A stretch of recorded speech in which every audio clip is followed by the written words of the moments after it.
Want to take this opportunity to introduce John Kidongo, just to take us through the 20 scandals under the Jubilee administration, please. Thank you so much. I think you have in your press packs an infographic that has been put together mainly from media reports.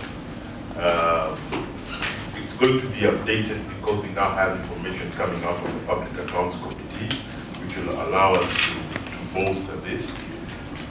These are all corruption-related cases and allegations that have taken place that I'm sure you've heard of. And what is astounding about them is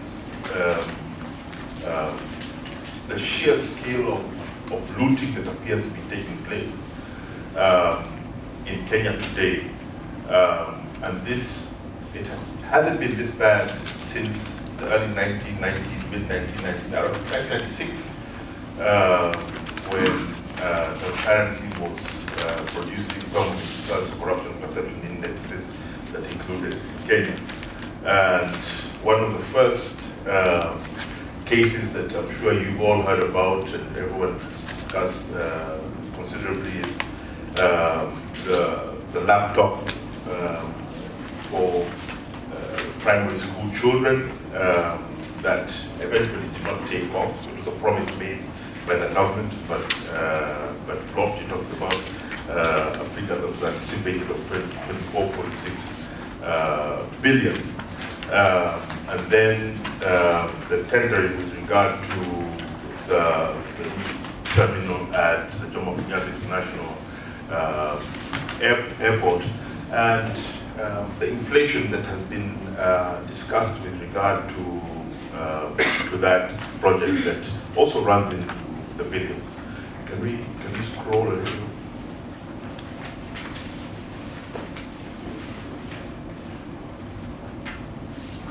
The other day on television we were talking of money that was being moved out of the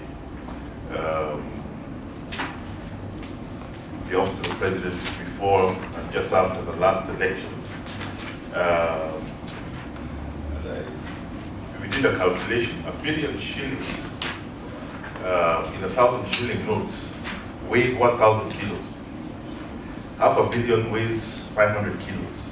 And yet we're seeing sums of tens of millions, hundreds of millions moving in a day. So was it a lorry that was being reversed into the office of the president to take this money out? I mean, these are just practical logistical issues that show the kind of impunity that we're dealing with. And this is this 8.3 billion shillings in the irregular transfer of resources from the office of the president and around the election. How do you move this amount of money? It doesn't move easily. We have the infamous Chicken Gate scandal, which is a national travesty, where the Serious Fraud Office in the UK has investigated, prosecuted successfully individuals who were involved in bribing officials of our IEBC, our Electoral Commission, and the bribers in the UK have been imprisoned, yet nothing is happening here. And this is the critical institution that is supposed to take us into the next general election. As it is now, it's a broken institution. And it's not broken because as an institution we don't want it, but because of the individuals within it whose character has been besmirched by involvement in this Chicken Gate. We have of course, the standard gauge railway case, where we're talking about 327 billion Kenya shillings, and these figures boggle, and all experts who studied this. Well, first of all, even why we needed the project is a question that hasn't been answered, and the lack of transparency with regard to the way this contract was awarded is deeply troubling, considering the sheer scale of the commitment of debt that is going to be paid by us, our children and grandchildren for this project. I can go on and on. We have the Lamu Coal Project, that's 175 billion. And that is not only an issue of losing the resources, but Lamu is a World Heritage Site. It is a place of cultural significance not only for Kenyans, but we hold in trust for the whole world. We have this project being rolled out there. We've all heard about the Hustler's Jet and the resources that were expended on that, and that remains an issue of contention, and a report is due out from the Public Accounts Committee. We have the case of the Karen land. I believe that construction has actually started on that piece of land in Karen. Again, we're talking into the billions. We're talking about the irregular single sourcing of a 15 billion shilling CCTV network that hasn't yet started working, it seems, since MPs can still be shot in the streets and we're not able to find the perpetrators. We have a more recent and dramatic case where the children of school kids of a school in Langata went out and demonstrated against the grabbing of their land and next to the Western Hotel that has been associated with the Deputy President. We have NSS ASEAN Hazina Towers project, 13 billion shillings that we're talking about.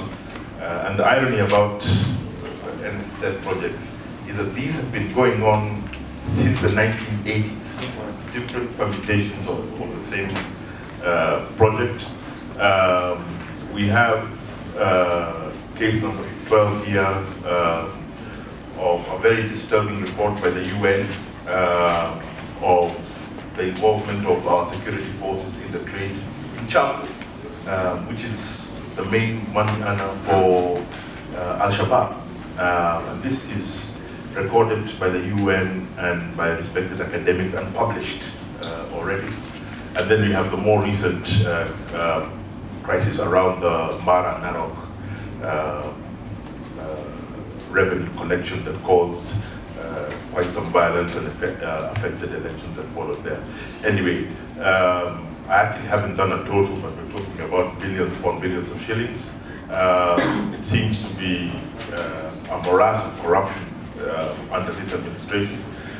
We have a specific statement in its regard that my friend George Bigoro from the ICJ and Gladwell are going to deliver. I believe you all have copies of this infographic, and we've also broken it down into prose so that you can use it easier. Thank you very much. Thank you, John, for taking us through the various scandals under the Jubilee government.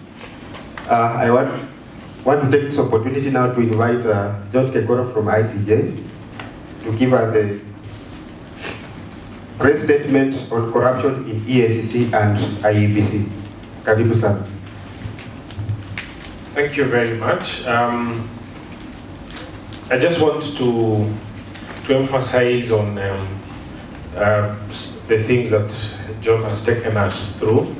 And he has said that we have the graphs, these charts that sort of breaks down the 20 corruption scandals in the last 2 years. And then we provided the information also in prose. It's exactly the same information. Just the one thing I want to add, just to emphasize, is the Safaricom scandals. There are actually two Safaricom scandals. The first one is the CCTV.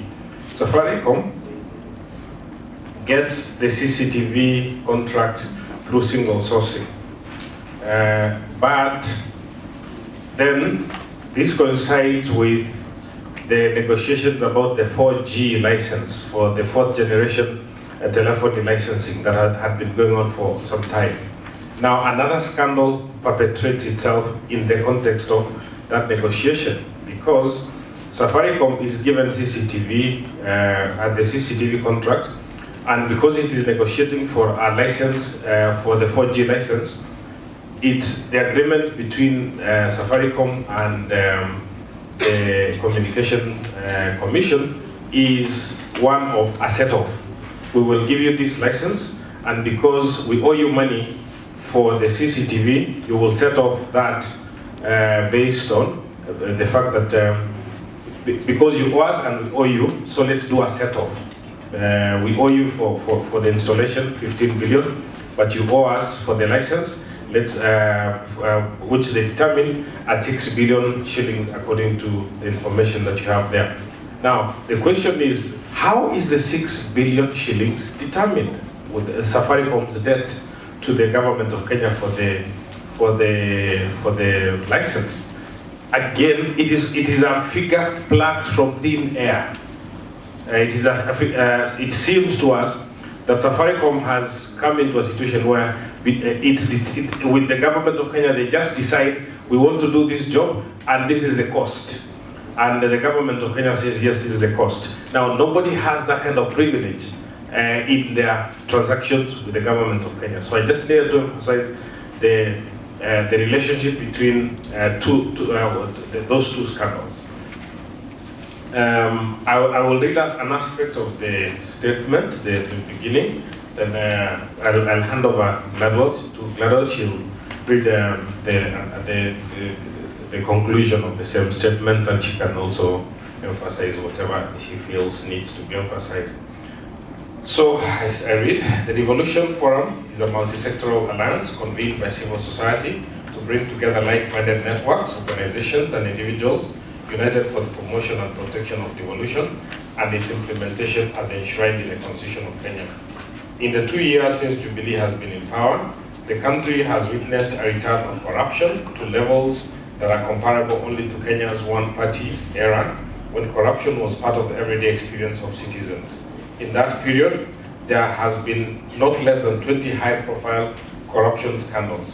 While most of them involve unbelievably large sums of money that would otherwise have gone into critically needed public services, others implicate public officials like the IEBC, in whom the public expects unquestionable integrity, but who now find themselves embroiled in scandals.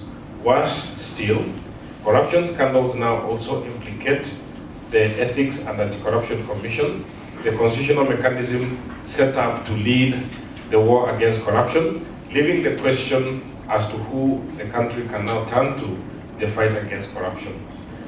Under Jubilee, old arguments once used to justify mega corruption have resurfaced and are being used for the same purpose. The Anglo-leasing scandal that affects 3 presidents, including the current president, was justified on the grounds that the contracts in question were necessary to secure the country from acts of terrorism. The unprecedented insecurity that the country has faced in the last 2 years makes it clear that this argument was false when it was first made and remains false today.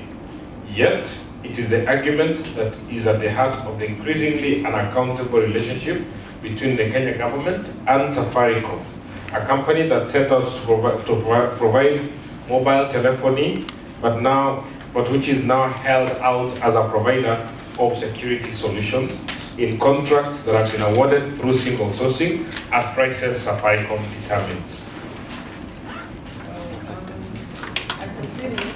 The entry of Chinese companies on the Kenyan corruption scene has significantly reduced the possibility of accountability, because these companies are prepared to pad kickbacks into contract prices, which is what explains the pricing variations we witnessed during the Jubilee era. As these scandals have taken place, citizens have not been silent. In a number of situations, they have taken matters in their own hands because complicit authorities to whom they should be able to turn to for help have responded with inertia. The heroic response by children of Langata Primary School represents a situation where the authorities refused to act until children acted. In other situations, like the standard gauge railway, the authorities have ignored the questions raised by citizens in a show of contempt that is reminiscent of an era that we had hoped Kenya was emerging from. Where authorities have acted or purported as if they are prosecuting, like the Anglo leasing scandal, these prosecutions have been half-hearted and selective. And moreover, the authorities have produced evidence discrediting the EACC as a diversionary tactic aimed at undermining these very prosecutions. We note, of course, that the Ethics and Anti-Corruption Commission is now mortally wounded by credible allegations of corruption against not only the commissioners, but also senior members of staff. We now make the following demands. We demand the immediate resignation of the Ethics and Anti-Corruption Commission led by its chair Momo Mantemo and the other commissioners. We demand the immediate cancellation of all the questionable contracts that Jubilee has awarded, including the standard gauge railway and the Safaricom Huawei contracts for the provision of security services, and a public disclosure of the shareholders of the quote-unquote Chinese company PAC, which has been at the forefront of the digital migration scandal. We also demand that President Uhuru Kenyatta should address the country within 7 days on what he proposes to do to address the runaway corruption that has engulfed his government. If the President fails to do so, we shall begin a public mobilization for direct citizen action to address the problem of corruption in the country. As part of his address, the President must undertake to convene a national conference that will provide an inclusive platform for discussions on how to reconstitute the Ethics and Anti-Corruption Commission, and also how to bring accountability for the corruption scandals that have come to light since Jubilee came into office. Thank you, Gladwell and George, for the press statement. We have one more statement. After that, we will have a plenary, just in case of any questions or clarifications based on the two statements. So I want to take this opportunity to invite Ndungu Wainaina for a press statement on devolution. Thank you. As you are aware, next month we'll be celebrating the 2 years of devolution in this country. But equally, the county government have also been implicated in so many cases, allegations involving misappropriation of public funds. In this statement, which we wish to issue formally today, we want to state a number of things. Number one, devolution remains very popular with Kenyans. According to the last 2 opinion polls that have been done, that is from both Sinovet as well as the Afrobarometer, more than 73% of Kenyans still support devolution despite its challenges. Secondly, Kenyans appreciate and continue to recognize that today, county governments enjoy more legitimacy and support more than even the national government.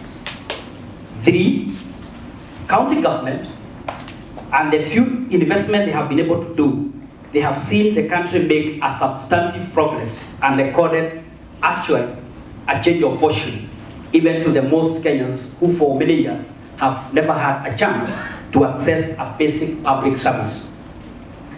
However, devolution is facing quite a number of challenges. Challenge number 1 is the national budgeting process. As a devolution forum, we strongly condemn the national government continued attempt to usurp the county government functions. We condemn the proposals in the national budget policy statement that are blatantly unconstitutional and which threaten to disrupt the service delivery, especially in regard to disregarding a constitutionally established intergovernmental relations mechanisms whenever it comes to the issues of procurement or policy decision making, touching on both the national government and the county government. A case in point is the ongoing standoff involving the procurement of the health facilities, specifically where the county government were completely left out in the negotiations of the procurement process. And mark you, this is going to involve that 8 billion amount of money which county government has actually absolutely no say in terms of negotiation of procurement, yet it is the county government that are going to bear the burden of being part and parcel of payment of that money. And in fact, even worse of it is that a lot of information regarding that procurement process itself is actually a bone of contention. We further note that in the budget, that's already there, the national government has allocated huge amount of resources to already devolved functions. In fact, the national government has allocated a substantive amount of resources to already institutions that are devolved. For instance, if you go and check on the current budget, you'll find that the Ministry of Agriculture, which has so many departments within it, have been allocated a colossal sum of money, yet a lot of their functions have actually been devolved. Two, if you look at the health, the Ministry of Health, which is actually fully devolved, substantively, the parent minister has equally been allocated a huge chunk of money. Further, if you look at the Ministry of Lands, Water, Environment, all of them whose functions are either fully or partially devolved, the national budget continued to allocate huge amount of money on those functions. Which means, yes, in a sense, the point we are making is that the current budget policy statement 2015-2016 substantively usurps the powers and the functions of the county governments. The second area of concern is the ruling on devolution on the county, on the Constituency Development Fund, popularly known as the CDF.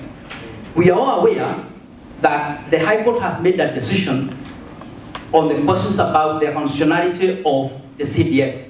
However, we note, despite this ruling, the National Assembly has allocated in this financial year alone 33.27 billion shillings to the CDF. And they are not just there. They have even continued to allocate other set of devolved, quote-unquote devolved funds. For instance, in the Wealth Fund, the Youth Fund, we have also now the Women Affirmative Fund, and many others. And in fact, this money does not just have a problem there. Even a fund like Equalization Fund, which is supposed actually to have been fully operationalized, as we are speaking now, is when they are actually starting to set up regulations. For the last financial year and this financial year, the Equalization Fund is yet to benefit the counties that are supposed to benefit. We note that this blatant disregard of the High Court ruling, and as well as the Constitutional Republic of Kenya by the National Assembly, stand challenged, and we can assure Kenyans that we are bound to go back to court and challenge the constitutionality of allocation of that 3.27 billion shillings in the current budget. I want to assure Kenyans this, that all the functions that the CDF does are functions that are within the purview of the county government.